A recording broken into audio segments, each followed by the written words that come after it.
Bienvenue sur Glow Your Life, le podcast inspirant pour oser vivre ses rêves. Nous parlerons ici de yoga, de mindset, de la vie en général.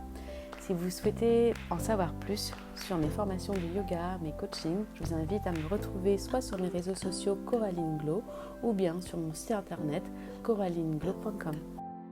Je vous souhaite une très belle écoute. Bonjour et bienvenue dans ce premier numéro de podcast. Aujourd'hui, je vous parle du Vietnam. Ça y est, nous sommes enfin arrivés après un peu plus de 24 heures de voyage. Et pas n'importe quel voyage, car c'est la première fois que nous voyageons avec Kathleen. Donc pour celles et ceux qui ne savent pas, Kathleen, c'est notre petite fille qui est arrivée il y a 4 mois. Tant attendue parce que voilà, c'était un projet qu'on avait depuis plus de 7 ans avec Wang, mon mari. Et nous sommes passés par une PMA, une insémination, qui a fonctionné la première fois, donc nous avons eu énormément de chance. Mais voilà, c'est pas le sujet de ce podcast, ce sera probablement le sujet d'un prochain podcast, mais c'était le premier voyage avec notre fille Kathleen de 4 mois. Et pour vous dire, tout s'est super bien passé. Nous avons dû prendre 3 différents avions. Et sur chaque avion, Kathleen a dormi, où elle était souriante, agréable. Enfin, franchement, c'est pas pour dire que c'est la meilleure des petites filles, parce qu'on a toutes les meilleures des enfants. Mais on n'aurait pas pu rêver mieux. Parce que sur le premier vol donc de Toulouse à Doha, elle a dormi, peut-être un peu moins que le second. Elle a dormi où elle était sur nous, à rigoler. Enfin, franchement, RAS. On nous a installé, vous savez, le petit bassinet, le petit berceau, mais elle n'y a pas été. Et sur le second vol, Doha, Ho Chi Minh, elle a dormi sur moi pendant les 6 heures sur les 7 heures. Donc c'était pas confort pour moi parce que j'étais très mal installée dans cet avion, mais franchement, elle, je pense que elle a dormi d'une traite et c'est plutôt rare parce que en règle générale, c'est pas comme ça que ça se passe à la maison. Enfin, d'une traite avec des tétés.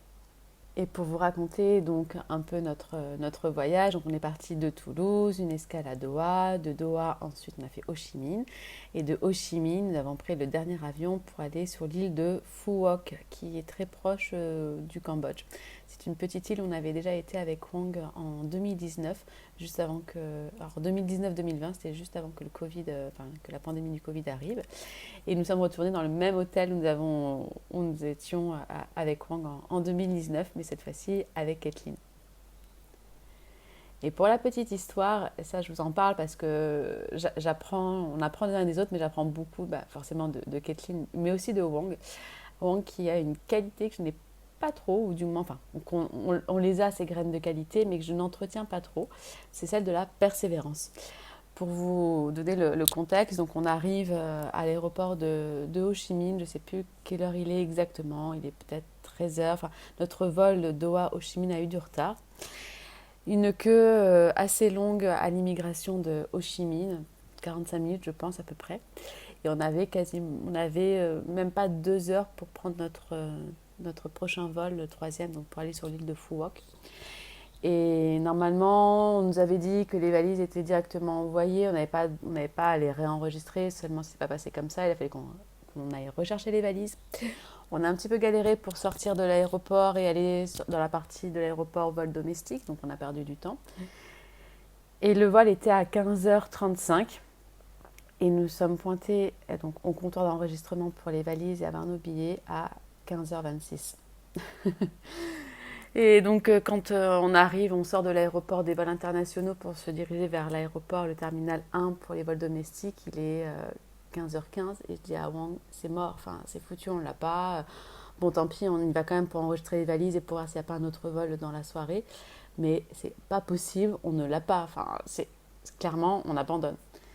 Et Wang, mais non, on y va. Donc, il continue d'accélérer le pas. Et donc, voilà, on arrive au comptoir d'enregistrement à 26. Nos billets étaient prêts, ils nous attendaient, ils nous ont demandé si on était bien, ils connaissaient nos noms, un tel. Oui, oui, oui, oui. Ils prennent nos valises, donc là, ils ne les mettent pas sur le tapis. C'est quelqu'un qui directement va les porter au pied de l'avion ou qui les fait passer à quelqu'un, un peu comme un relais pour que nos valises soient directement les plus rapidement possible mises dans l'avion. Et puis, un petit bus nous attendait pour nous amener dans l'avion.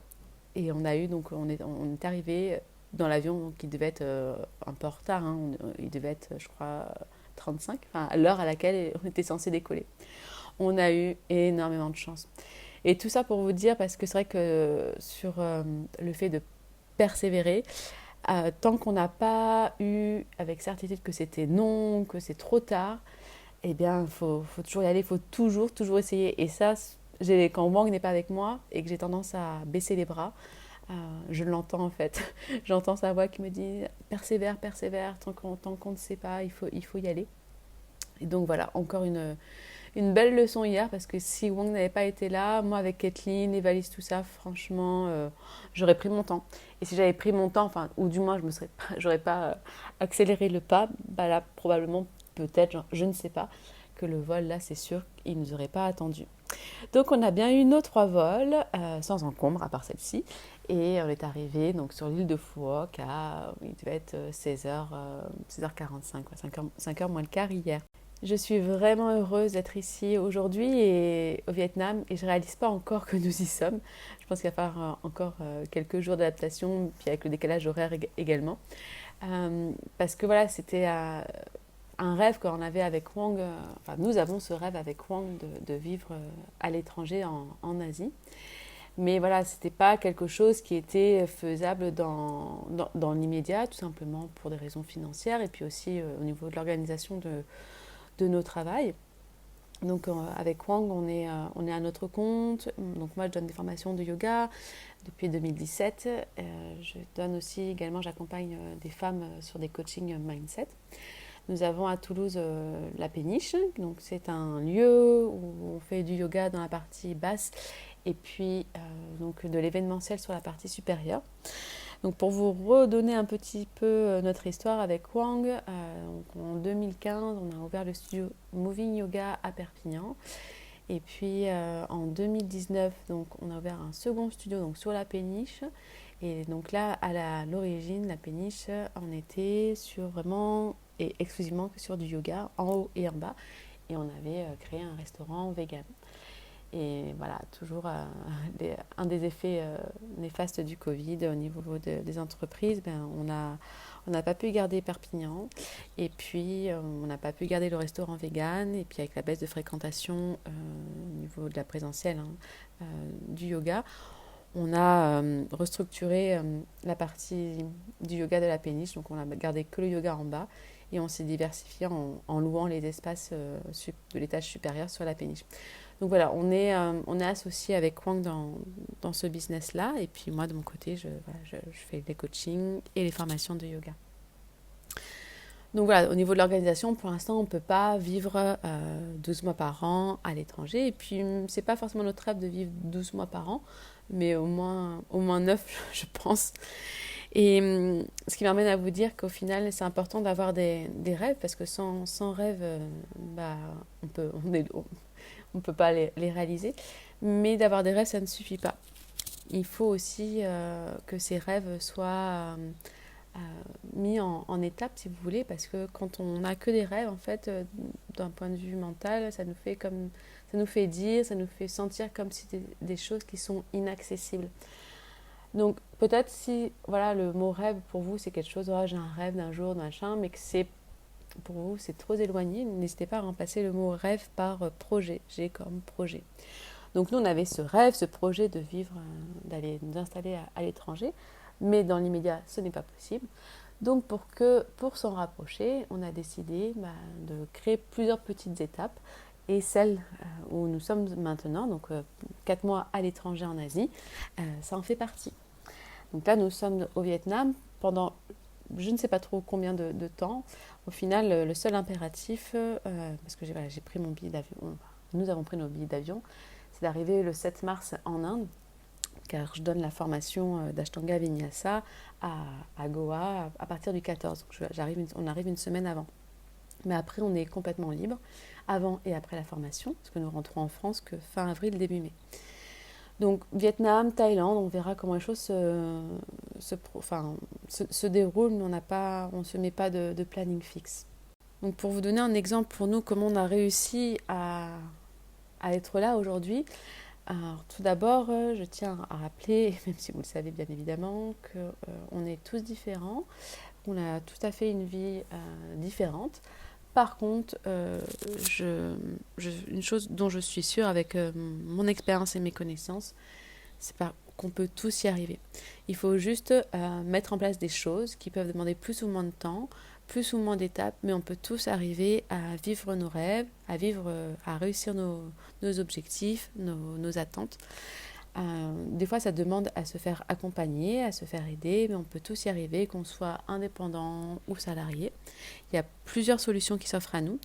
Seulement, quand on ne prend pas la décision, les choses ne peuvent pas venir à nous et on ne peut pas marcher dans le sens d'atteindre cet objectif-là. Donc, la première chose à faire déjà, c'est de prendre la décision avant que tout soit réglé. Donc voilà, nous avec Wand, on a pris la décision d'aller s'expatrier en Asie. Donc soit probablement ce sera en Thaïlande. Avant même que toutes les choses, au niveau de l'organisation, que les finances, etc., soient opérationnelles pour y aller. Mais on a pris la décision. Et le fait en fait de prendre cette décision-là, nos actions, notre mental, notre énergie en fait va aller en ce sens-là. Et on a mis, comme je vous le disais précédemment, des sous-étapes pour arriver à atteindre cet objectif-là. Mais vraiment, la première chose à faire, c'est de prendre cette décision-là. Et puis après, le chemin, il se fera. Il n'y a pas un seul et unique chemin. Et souvent, là, ce qui bloque, c'est que, on prend cette décision-là, une décision, quelle qu'elle soit, et on a en ligne de mire qu'un seul chemin, qu'une autoroute. Alors qu'en fait, il y a plusieurs façons d'y accéder. Donc, soyez vraiment flexible au niveau de la façon dont les choses vont se faire. Par contre, prenez la décision avant même que tout soit réglé. Vous avez ce projet d'aller vous expatrier ou de changer de travail. Projetez-vous dans cette nouvelle vie. Comment vous serez, comment va être votre quotidien avec cette nouvelle vie, etc. Il faut vraiment que le corps et l'esprit et le cœur soient unifiés et vibrent dans cette même attente pour réaliser ce projet-là. Pour nous, c'est ce qui s'est passé et c'est ce qui est en train de se passer, donc je peux que vous encourager à suivre ce chemin-là si c'est quelque chose qui vous appelle. Voilà pour ce premier podcast, donc c'est un petit épisode qui vous raconte où on est et puis notre voyage. J'espère que ce premier épisode vous aura plu. Peut-être qu'il y en aura des plus longs, certaines fois peut-être des plus courts. Tout dépend aussi de comment je peux m'organiser parce que comme vous savez, je suis maman et c'est pas forcément évident avec un petit bout de chou de se libérer du temps, même si Wang est là avec moi. Wang aussi a du travail, comment s'organiser pour travailler de l'étranger. Donc je vais faire au mieux et je me mets pas de pression au niveau du podcast. Donc je ne sais pas quand sera le prochain épisode, quel en sera le thème. Par contre, vous, si vous avez des attentes, si vous avez des suggestions, je serais vraiment heureuse et ça m'aiderait grandement. N'hésitez pas donc à me laisser des commentaires ou à me contacter sur mes réseaux sociaux, Coraline Glo sur Instagram ou sur mon site internet. Je vous souhaite une très belle écoute. Ah ben non, vous l'avez déjà écouté. Je vous souhaite donc une très belle journée et je vous dis au prochain épisode.